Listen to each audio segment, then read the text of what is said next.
আসসালামু আলাইকুম দাদি। মিষ্টি দিতে মিষ্টি ওগো মেহমানে মিষ্টি আনি তোর লাই ইতর ঘরে তো নতুন মেহমান আসে এদালে মিষ্টি দিতে তখন তুই তো উড়িন না পারিবে। আসলে ওনার বেড শোটের কারণে ওনার বেডেই থাকতে হয়, উনি শোয়াতে করতে পারবে না।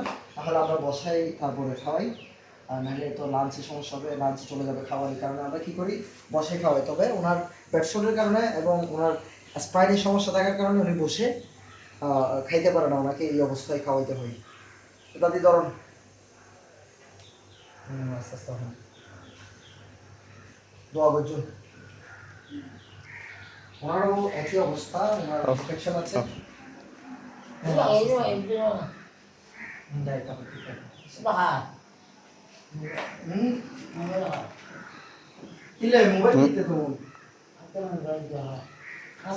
কি অবস্থা? মিষ্টি খাও, মিষ্টি মিষ্টি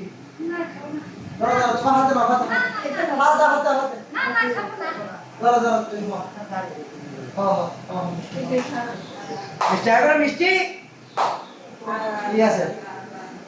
আরেকটা তো মিষ্টি প্যাকেট।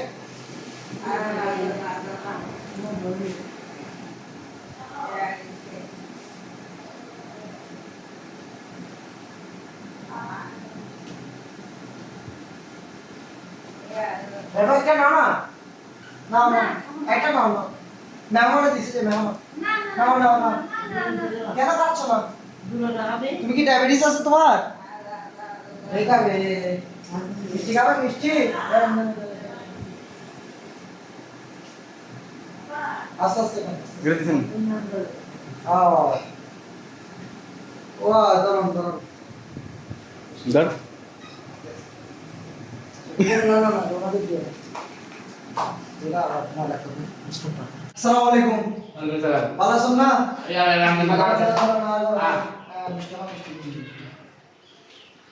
দোয়া করছো এবে দিদা একজন শুভকাঙ্ক্ষী দরম মিষ্টি না মিষ্টি।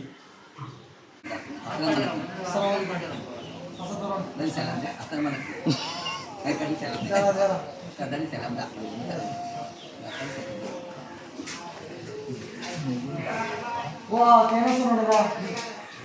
Kita gue. Oh, dorong misti hon. Misti misti ladu ladu. Ladu ho.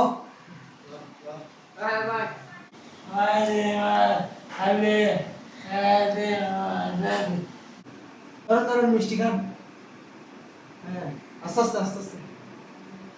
আসলে মিষ্টি খাওয়াচ্ছি তা বড় কথা না। এখানে যতগুলো পেশেন্টদের আমরা ভিডিও ধারণ করেছি বেশিরভাগ পেশেন্টই কিন্তু বেওয়ারিশ হিসাবে এখানে অবস্থান করছে। তারা বর্তমানে বেওয়ারিশ চিকিৎসক পুনর্বাসন কেন্দ্রে আছেন, তবে তাদের পরিবার স্বজন আমরা এখনো খোঁজ পাইনি বেশিরভাগ পেশেন্টের। তো আপনাদের কাছে বিনীত অনুরোধ থাকবে যে আপনারা ভিডিওটি শেয়ার করবেন, কারণ ওনাদের পরিবারের কাছে আমরা চাচ্ছি ওনাদের ফিরিয়ে দিতে। তো ওনাদের পরিবারের লোকজন বা আত্মীয়স্বজন যদি কেউ দেখেন, তাহলে যদি চিনে থাকেন আত্মীয়স্বজন বা পরিবারের কেউ এলাকার কেউ যদি চিনে থাকেন, তাহলে ওনাদের এসে আপনারা বেওয়ারিশ চিকিৎসক পুনর্বাসন কেন্দ্রে যোগাযোগ করবেন বা আত্মীয়স্বজনকে ভিডিওগুলো পাঠাবেন এবং এসে এখান থেকে নিয়ে যেতে পারবেন। আসসালামু আলাইকুম।